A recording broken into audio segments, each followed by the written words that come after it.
Hey, did you miss the February Steam Next Fest?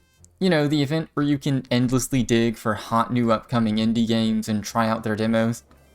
Even if you didn't, I have a few games I tried from this Next Fest I'd like to recommend, the first of which I'm covering is Hamster Playground. Hamster Playground is best described as part Sims, part Chow Garden, and all hampter. First thing that jumped out to me was actually the demo design. Many of these indie game demos are just the first chapter of the game, which may include a lot of narrative spilling and tutorials, which bogs down the experience of just trying to figure out what the game is. Hamster Playground skips all that and just puts you straight into the action, just like an old PS1 demo disc of Crash Bandicoot 2, which dropped you straight into an intermediate level. When you drop in, you're given a Sim-style home full of cute, gorgeous-looking hamsters. We'll say when you look at the game for the first time, you notice it's got a polished look to it. It seems like in the main game, you'd probably pick and customize your starting hamster in your home, but this game gives you a full set, so you can just get straight into the game. While there is a bit of a Sims element here, where you will need to feed and water and shower your hamsters regularly, it doesn't seem like it's the most major part of the game. The hamsters also won't act on their own. One of the rooms of the house is dedicated to training, where you can raise the stats of your hamsters to get them to engage in warfare of sorts.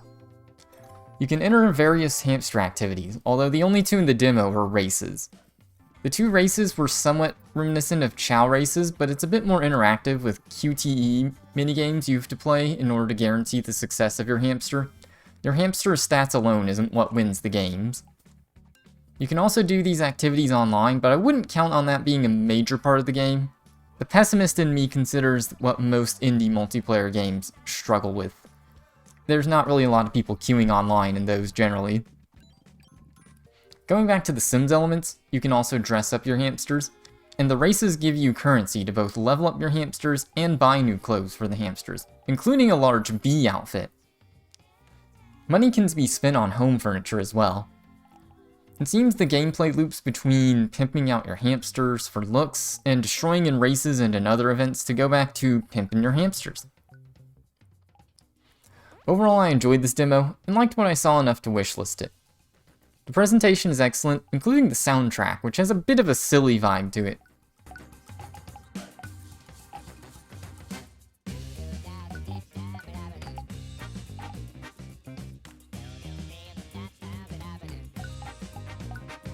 The fact the Sims Lite gameplay is broken up with hamster events keeps the game from feeling stale quickly.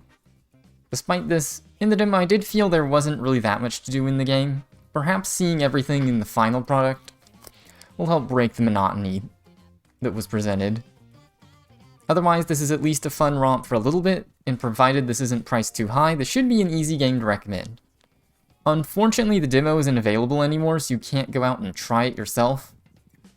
It seems like a lot of these Next Fest demos, the developers remove the demos after the fest is over, and I feel like it just makes it harder for your game to get discovered and recommended.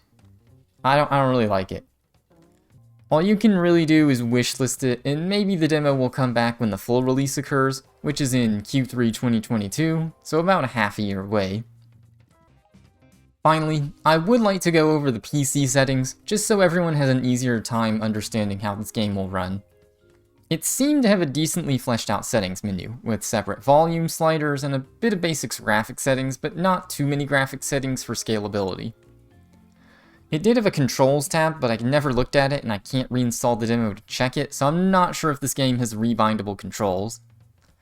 The game seemed to lock at 144 FPS on my RTX 2060 and 9900K system, so I'd assume performance will be fine for most. Now time for a bit of a non sequitur. I'd also like to give an honorable mention to another game that grabbed me in the Next Fest. This game being Blacktail, a wonderful witchy action-adventure game that unfortunately also has the demo unavailable. So you can take a look at some trailers and gameplay footage, see if maybe you'd like it. This was an engrossing trip for me. So that's all I had to say about Hamster Playground and my honorable mention. Stay tuned to this channel. There should be a couple other February Next Fest games I'd like to highlight and mention. Hopefully I gave some interesting insights to this first game. I guess you have ways to let me know if I did or not. Thanks for watching, and take care.